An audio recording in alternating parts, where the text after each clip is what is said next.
สวัสดีครับวันนี้มาเดินป่าพาท่านชมมาหาไม้แห้งทับฟืน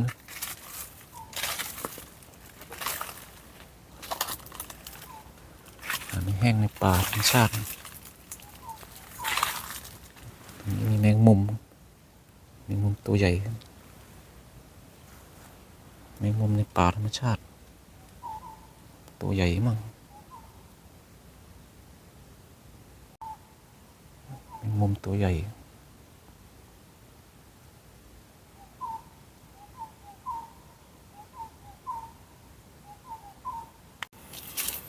นะครับเดี๋ยวเรามาเดินหาไม้แห้งด้วยกันหาไม้แห้งทำฟืนที่บ้าน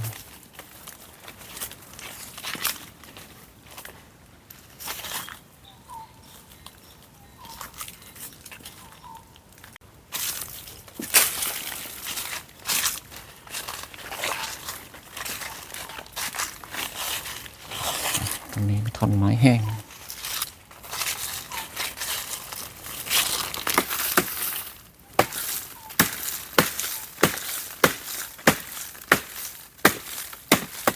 ไม้ใช้ทำฟืน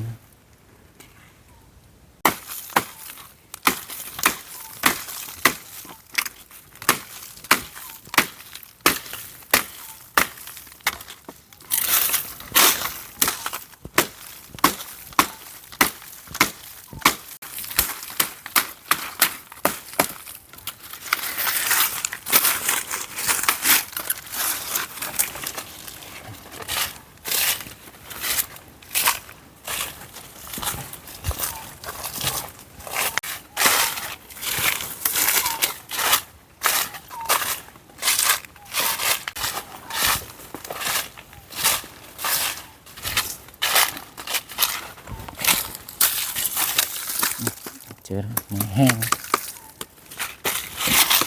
ตัดไปทางฟืน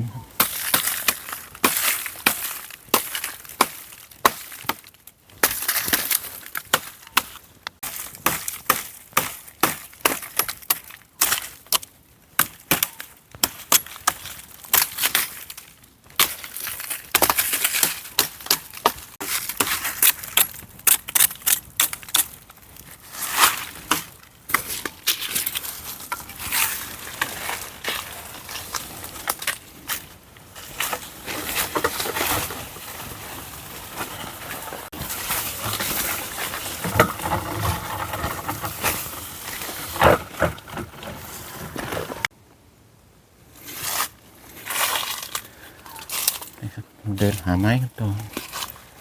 หาไม้ทำฟืนหาไม้แห้งในป่าธรรมชาติ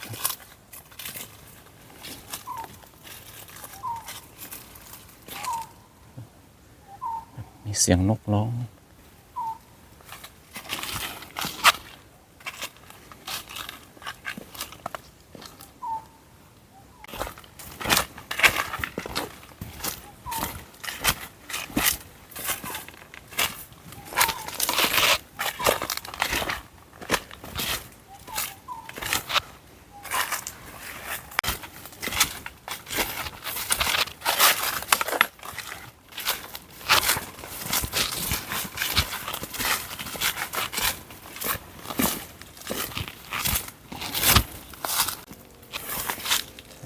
เดินหาไม้ในป่า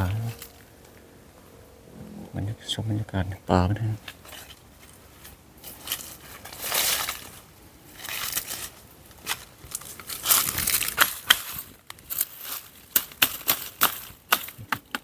เสร็จทำฟืน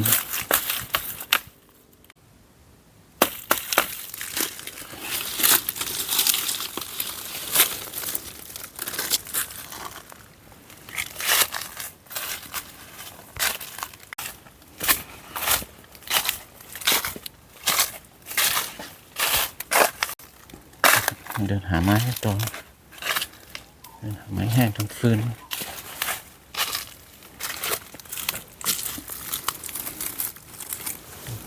แมลงทับอีกแมลงทับ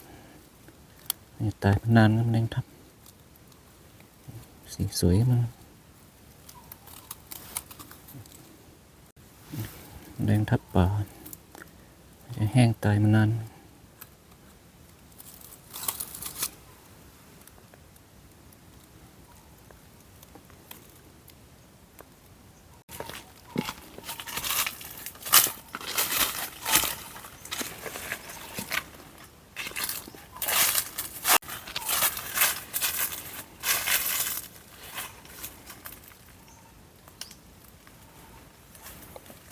เดินหาไม้ต่อ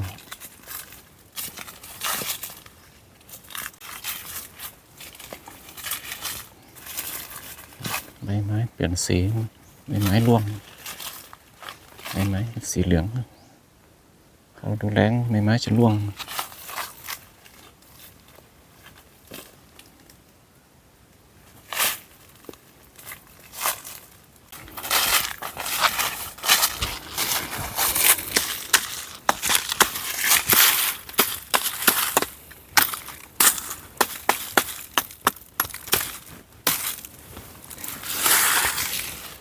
ไม้แห้งจะทำฟืน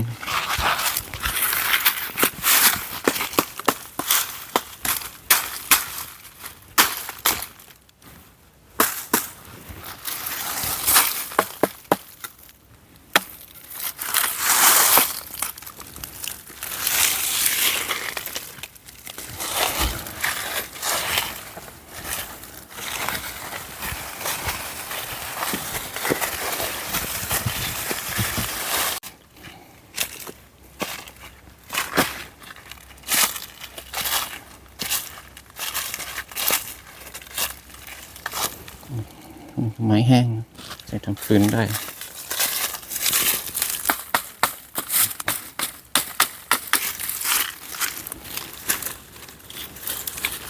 ไม้แห้งมานานหลายปีใช้ทำฟืน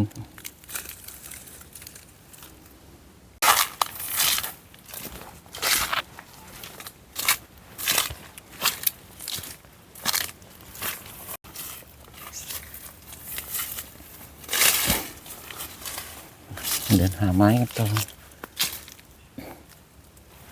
เดินหาไม้แห้งทำฟืน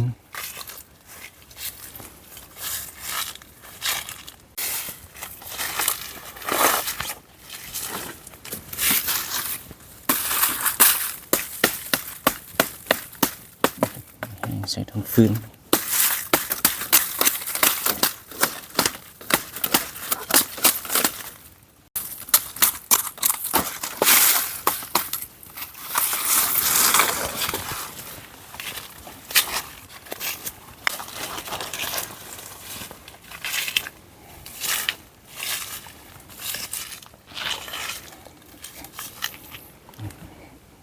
ตรงนี้มีขุยตุ่นในป่าขุยตุ่นหลายขุยนะ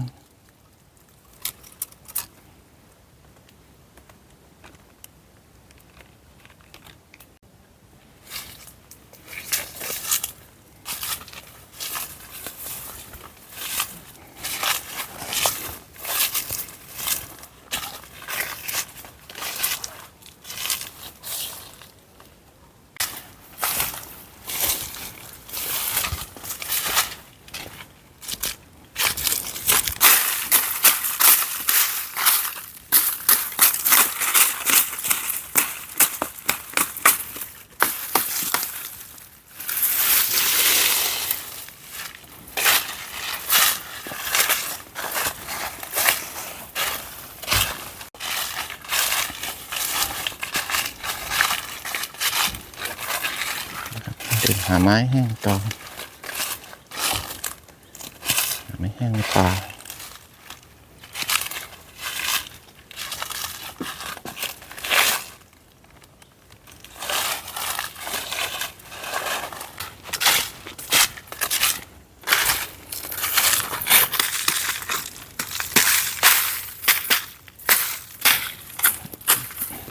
ใช้ไม่ได้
ไม้แห้งเราจะตัดเป็นท่อนทำฟืน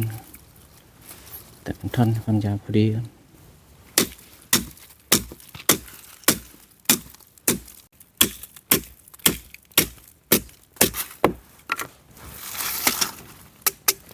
ตัดท่อนมาทำฟืน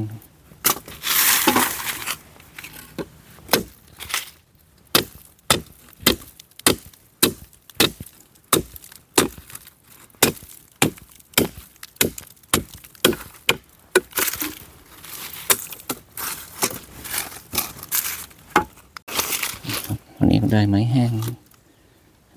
เนื้อแข็งมาทำฟืนที่บ้านวันนี้ก็ได้เยอะอยู่เดี๋ยวมันจะกลับบ้านได้ไม้เยอะครับ